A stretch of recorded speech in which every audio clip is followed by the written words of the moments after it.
토트넘, 드라구신 XX 때문에 빡쳤다. 하하, 이걸 조져? 말어? 음돔벨레 복귀설도 있어? 라두 드라구신이 바이에른 뮌헨을 거절하고 토트넘 호스퍼를 택한 이유를 밝혔다. 토트넘은 15일 오전 1시 30분, 한국 시간, 영국 맨체스터에 위치한 올드 트래포드에서 열린 2023에서 24시즌 프리미어리그 PL 21라운드에서 맨체스터 유나이티드와 2에서 2로 비겼다. 이로써 토트넘은 12승 3무 5패, 승점 40로 리그 5위에, 맨유는 10승 2무 9패, 승점 32로 리그 7위에 위치하게 됐다. 드라구신이 토트넘 데뷔전을 가졌다. 같이 겨울 이적 시장에 합류한 티모 베르너는 선발로 나선 가운데 드라구신은 벤치에서 시작했다. 센터백이 필요했던 토트넘의 드라구신 합류는 고무적이었다. 루마니아 센터백 드라구신은 유벤투스 출신이다. 유벤투스에서 출전 시간이 제한되자 삼프도리아, 살레르니타나에서 임대 경험을 쌓으며 실력을 키웠다. 다음 행선지는 제노아였다. 지난 시즌 임대 이후 완전 이적에 성공해 제노아에 남았다. 2시즌 동안 제노아에서 활약하며 이탈리아 세리에 A가 주목하는 센터백이 됐다. 크리스티안 로메로, 미키 판 더 펜이 꾸준히 부상 위험에 시달리고 에릭 다이어는 바이에른 뮌헨으로, 애슐리 필립스는 플리머스 아가일로 임대를 간 상황에서 토트넘은 드라구신을 영입했다. 뮌헨이 드라구신 하이제킹을 노렸다. 뮌헨은 토트넘만큼 센터백이 필요했다. 마타이스 데 리흐트, 다요 우파메카노가 부상을 자주 당해 김민재만 혹사 수준 경기 시간을 갖게 됐다. 드라구신은 뮌헨 제의를 거절하고 토트넘으로 갔다. 드라구신 에이전트는 우리 선수는 토트넘의 약속을 존중하고 믿기로 결정했다. 뮌헨을 거절했다는 것에 모두가 충격을 받았다고 했다. 또 물론 드라구신도 뮌헨의 제안에 대해 생각했다. 우리는 아침에 결정을 내렸고 그런 선택을 하는 것은 쉽지 않은 일이다. 뮌헨이 그를 강력하게 원했지만 공식적인 제안은 어젯밤에 나왔다. 뮌헨에서도 많은 돈이 있었지만 그는 이것이 그의 경력을 위한 올바른 단계라고 말했다. 우리는 밤새도록 생각했고 나는 잠을 전혀 잘 수 없었다. 나폴리와 AC 밀란 모두 그를 원했다. 하지만 드라구신은 어렸을 때부터 PL에서 뛰는 것을 꿈꿨다고 비하인드를 전했다. 토트넘에 온 드라구신은 벤치에서 시작했고 후반 40분 투입됐다. 부상 위험이 있는 판 더 펜이 빠진 뒤에 좌측 수비를 맡았다. 긴 시간 뛰진 않았어도 올드 트래포드에서 토트넘 PL 데뷔전을 치러 기대감을 높였다. 영국 이브닝 스탠다드와 인터뷰에 나선 드라구신은 뮌헨을 거절한 이유를 묻자 제의가 온 건 맞으나 토트넘을 선택한 건 내게 맞는 선택이라고 생각했다. 엔젤 포스테코글루 감독과 정말 좋은 대화를 나눴다고 답했다. 입단 인터뷰 당시에도 드라구신은 토트넘에 대한 관심을 듣고 입단을 결심했다고 말할 수 있겠다. 많은 생각을 하고 모든 측면을 고려한 결과 내 커리어를 위한 최고의 선택이라고 생각한다. 포스테코글루 감독이 내가 구단에 입단하기를 원했고 내 플레이 방식이 마음에 들며 내가 이 팀에 잘 맞을 거라고 생각한다고 말했다. 이는 분명히 내게 도움이 되었고 감독과 이야기를 나누자마자 정말 좋은 유대감을 느꼈다고 말한 바 있다. 이어 드라구신은 이적 시장이 열리기 한 달 전부터 토트넘이 관심을 보냈다. 토트넘 이적이 내게 맞는 선택이었다. 토트넘을 정말 믿고 있으며 놀라운 경기장과 팀 동료들을 보며 내가 발전할 수 있는 환경이라고 믿었다. 우리 팀이 리그에서 가장 높은 곳에 있기를 바란다. 내 꿈은 PL에서 뛰는 거였고 지금 이 팀에 있는 이유다. 모든 상황이 좋은 궤도에 있다고 생각한다. 토트넘에 합류하는 게 내게 큰 도움이 될 수 있다고 느꼈다. PL 위 경기 방식, 체력, 강도, 스피드, 공격성을 모두 좋아한다고 말했다. 드라구신은 경쟁을 해야 한다. 로메로, 판 더 펜이 모두 돌아왔기에 꾸준히 뛰려면 경쟁을 펼쳐야 한다. 드라구신은 이렇게 경쟁을 하면 서로 성장하고 발전할 수 있다. 난 내 자신을 믿고 그렇게 축구를 해왔다. 많은 희생이 있을 것이다. 훈련에서 발전을 위해 노력해야 하고 최고 수준 선수가 되기 위해 멈추지 않고 노력할 예정이다. 처음 데뷔전은 놀라웠고 앞으로도 계속 이런 경기장에 있을 것이다. 내적으로 소리를 질렀고 대단한 기분이었다. 고 하면서 자신감을 드러냈다. 2. 충격. 토트넘. 1,000억 먹튀. 조기 복귀 추진. MF 영입. 빨간불. 닥치는 대로 부른다. 토트넘 호스퍼가 코너 갤러거 영입에 실패할 경우를 대비해 탕기 은돔벨레를 복귀시키는 걸 고려하고 있다는 소식이 전해졌다. 선수들의 이적을 다루는 풋볼 트랜스퍼스는 토트넘은 첼시가 갤러거에 대해 확고한 입장을 유지하면서 은돔벨레 복귀를 고려하고 있다. 은돔벨레는 현재 갈라타사라이에서 임대로 뛰고 있지만 소식통에 의하면 토트넘 구단 내부에서 은돔벨레의 조기 복귀를 두고 논의가 진행되는 중이라고 한다. 안지 포스테코글루 감독은 특히 은돔벨레가 튀르키예에서 펼친 활약이 긍정적이라고 평가해 그를 다시 데려오는 데에 열중하고 있는 것으로 알려졌다. 라고 했다. 은돔벨레는 지난 2019년 토트넘에 합류했다.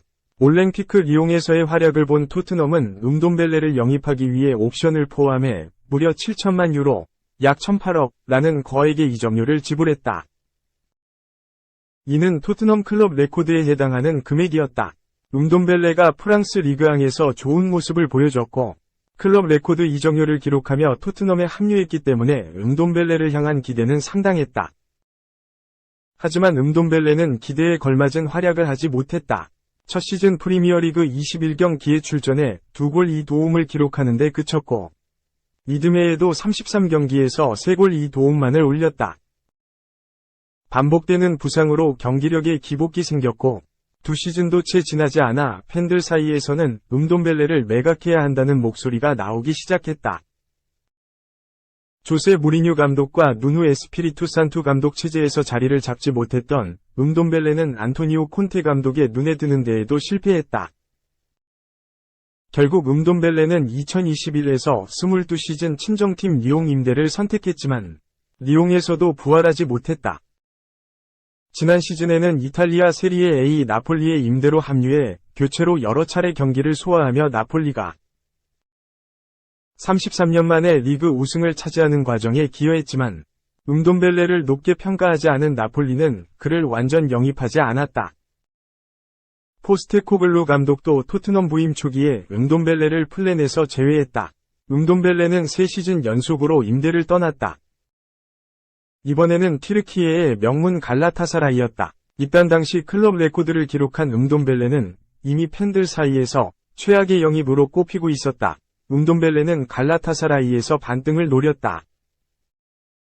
한동안 자기관리 실패로 비판받던 은돔벨레는 지난해 11월에는 갈라타사라이 합류 이후 처음으로 풀타임을 소화하며 마침내 부활의 신호탄을 쏘는 듯했다. 당시 튀르키예 매체 밀리에드는 은돔벨레의 경기력이 점점 좋아지고 있다. 오칸 부룩 감독은 점차 은돔벨레를 활용하는 걸 목표로 세웠다. 은돔벨레는 초기에 기대에 미치지 못했지만 A매치 기간 동안 부룩 감독의 호의를 얻었다. 은돔벨레는 훈련에 열정적으로 참가했고 퍼포먼스도 매일 좋아지고 있는 것으로 알려졌다. 라며 은돔벨레의 실력과 태도가 바뀌었다고 설명했다. 12월에는 많은 경기를 소화하지 못했지만 1월 들어 다시 출전 기회를 잡기 시작했다. 풋볼 트랜스퍼스는 은돔벨레가 선발 명단에서 다시 한자리를 되찾았고 코냐스포르전 승리에 큰 도움을 줬다. 라며 은돔벨레의 최근 활약을 조명했다. 중원 보강을 고민하던 토트넘이 은돔벨레 임대 복귀를 긍정적으로 고려하는 이유다. 토트넘은 1월부터 2월까지 진행되는 아프리카 축구연맹 네이션스컵에 참가한 이브 비수마와 파페 사르의 공백을 메우기 위해 겨울 이적 시장에서 미드필더를 찾는 중이다. 갤러거를 첼시에서 데려오려는 계획을 세웠지만 첼시가 시즌 도중 라이벌 팀의 주축 선수를 판매하는 걸 꺼리자 다른 옵션을 모색하고 있는 것으로 보인다. 은돔벨레의 복귀는 토트넘의 옵션 중 하나가 될 수 있다. 3. 연봉 290억, 만치니가 이끄는 사우디. 오일 머니 효과 볼까? 아시안컵. 연봉 2200만 달러, 약 290억 원을 받는 로베르토 만치니 감독이 이끄는 사우디아라비아가 아시안컵에서 5일머니의 힘을 보여줄지 관심이다. 사우디는 17일 오전 2시 30분 한국 시간 카타르 알라이안 칼리파 인터내셔널 스타디움에서 오만을 상대로 2023 아시아 축구연맹 아시안컵 F조 조별리그 1차전을 치른다. 사우디는 최근 사우디 국부펀드의 천문학적 재정 지원을 등에 업고 세계 축구에 큰 영향력을 발휘하고 있다. 크리스티아누 호날두, 사디오 마네, 알나스르, 카림 벤제마, 아리티아드, 네이마르, 아릴랄 등 유럽 무대에서 활약하던 스타들을 자국익으로 쓸어 담았고 사우디아라비아 국가대표팀에도 유럽 축구 명장으로 꼽히는 만치니 감독을 데려왔다. 사우디가 만치니에게 지급하는 연봉은 이번 대회에 출전하는 24개 팀 감독 중 단연 1위다. 만치니 감독의 연봉 2,200만 달러는 2위부터 10위까지의 연봉을 모두 합친 것보다도 높을 만큼 압도적이다. 연봉 2위는 한국의 위르겐 클린스만 감독으로 220만 달러, 약 29억 원을 받는다. 만치니 감독과는 10배 가까이 차이가 난다. 중동의 강호 사우디는 최근에는 아시아 무대에서 이렇다 할 족적을 남기지 못했지만 최근 사우디발 강풍이 무시하지 못할 만큼 강의 기대가 크다. 사우디 대표팀 26명은 전원 사우디 국내 리그 선수로 구성돼 있지만 리그 내 언급했듯 세계 최고의 선수들이 대거 뛰면서 이들의 경쟁력도 높아졌기 때문이다. 사령탑과 선수단이 모두 오일머니의 영향을 직접적으로 받은 셈인데 그런 만치니오 사우디디가 이번 대회에서 투자에 걸맞은 성과를 낼 수 있을지 시선이 모아진다. 사우디는 만치니 감독의 지휘 아래 끈끈한 수비 조직력을 바탕으로 빠른 역습을 펼치는 팀 컬러를 만들었다. 만치니 감독 부임 후 사우디는 처음 4경기에서 한국전 0에서 1패배를 포함해 1무 3패로 부진했지만 최근에는 파키스탄을 4에서 0, 요르단을 2에서 0으로 각각 꺾으며 상승세를 타 분위기는 나쁘지 않다. 사우디의 선수들 중에선 아릴랄 듀오, 살레 말 다와사리와 살레 알쉐리가 핵심으로 꼽힌다. 알 다와사리는 2022 국제축구연맹 카타르 월드컵서 아르헨티나를 격침시키는 골로 주목을 받았던 바 있다. 알쉐리는 A매치 29경기 15골로 2경기당 1골씩 기록하는 순도 높은 결정력을 보이고 있다.